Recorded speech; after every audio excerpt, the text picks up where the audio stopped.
Thank you all for coming along today. It's gratifying to see that the presentation I'm giving actually fits in with the topic, which isn't necessarily always the case. I've got 15 minutes. I just want to take you through very briefly a sort of view of BIM from a different angle and how that fits in with collaboration and security. So I'm sure you can imagine that I attend quite a lot of these types of conferences and events around BIM.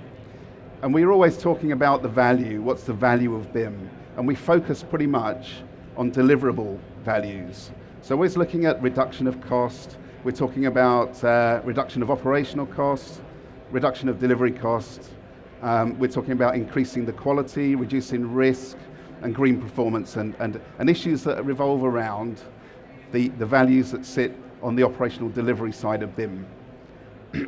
Excuse me. But I think that BIM has a lot more to offer than just these aspects of, shaving money off of a contract and increasing quality of the work, reducing clashes and issues of that nature. When it's used properly, it's embedded in the process and the culture of an organization. It can address, if you use it with regard to collaboration, which is obviously pivotal to the implementation of BIM, gives you much more clarity about your supply chain, both up and down. And when you know and understand your supply chain, you can address issues and risks that sit within it that might previously not have been known. With the implementation of the modern slavery law, and you see quite often organizations being caught out with corporate social responsibility issues, most of the cases that I'm aware of from working with them in BSI are a result of organizations not understanding and not being able to see their supply chain.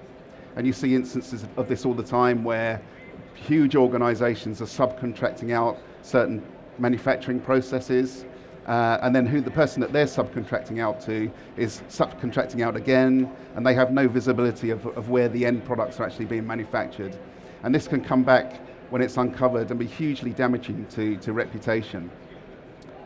And then in addition to that, with the move towards BIM Level 2, the application and implementation of 1192 Part 5 for information security, this can be hugely helpful to organizations in making sure that they're resilient and that they can stand the test of time and that they're informationally secure. So to put these things together, it enables an organization then to be much more resilient and to stand the test of time, as well as all these other values that come with the operational delivery aspect. So we call this process of ensuring that an organization has these core processes at its heart and is culturally adaptable, organizational resilience.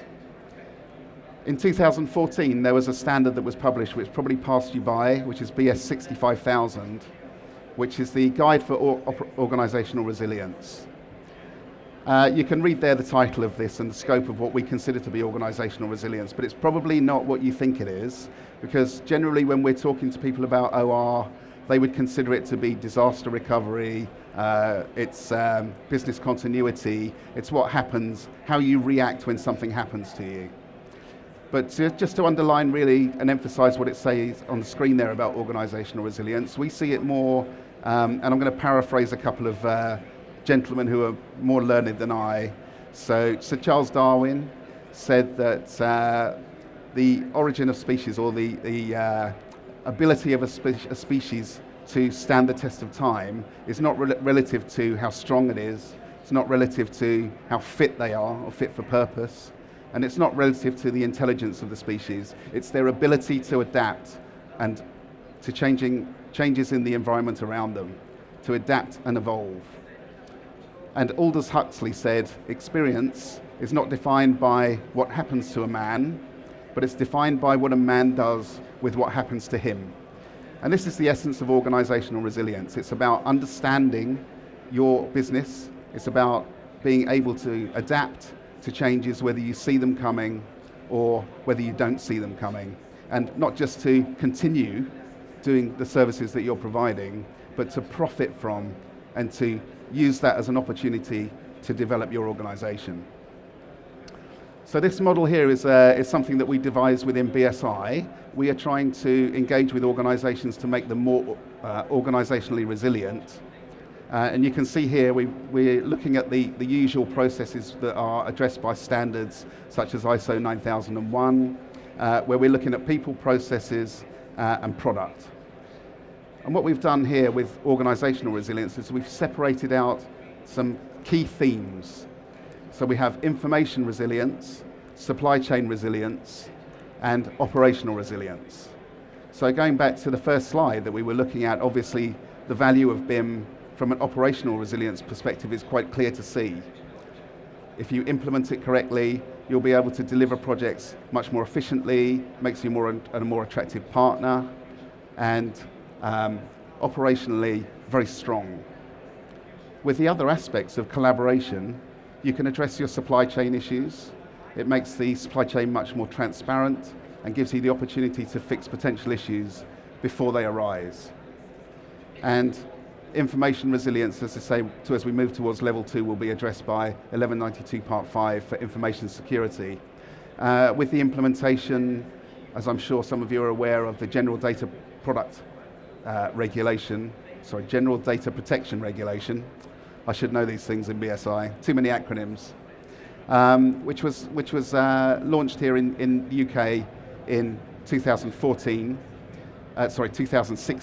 and will be mandated in 2018. Regardless of the fact if we leave Europe or not, General Data Protection Regulation will be mandatory here in the UK.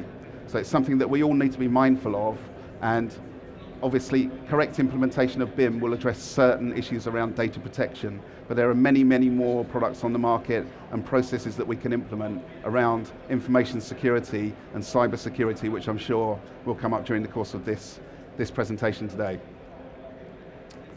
So BSI have been working collaboratively with industry to try and address these issues. We didn't want to go away in isolation and create certification schemes which could demonstrate compliance of an organisation somewhere within the supply chain to deliver a BIM project. So we worked with industry to try and put together certification schemes that were fit for purpose, so they could adequately be relied on and had real value, but they weren't too onerous. We didn't want to come away into a corner and develop a kite mark scheme, for example, which was massively difficult to implement, far too robust, and really not fit for purpose. So that's what we did in the spirit of BIM, went away, collaborated with industry, and came up with some certification solutions. Some of the feedback I've been getting lately from engagement I've had is that people are really a little bit concerned about how these processes will work. Will they be too hard for them to meet? Are they applicable? We've given you some brochures there to take away. This is what we consider to be the ultimate BIM journey, starting with visiting the BIM portal, which is bimlevel2.org, which is the BSI portal, where you can download for free the majority of the standards that are applicable for BIM implementation. We have a number of training courses that we can help with, which address all different levels of knowledge and all different service providers within the BIM arena. We will do gap analysis of an organisation against the standards to see if they're implemented correctly. And then we can move on to certification, where we can do an audit against the standards, 1192 suite of standards, to assess the capability of an organisation to deliver a project in accordance with BIM. And that's the verification certification. Or we can move on to the next stage and implement kite mark certification. I'm sure you're all familiar with the logo, which will actually be measuring the output of an actual project. So we're not just assessing capability, we're assessing actual delivery based on assessment of critical criteria against the EIR. So I'm going to leave that there. I'd just like to say, thank you for everyone to come along. We'll hand back now, and I'm sure there'll be lots of questions on that as we move through the afternoon. Thank you very much.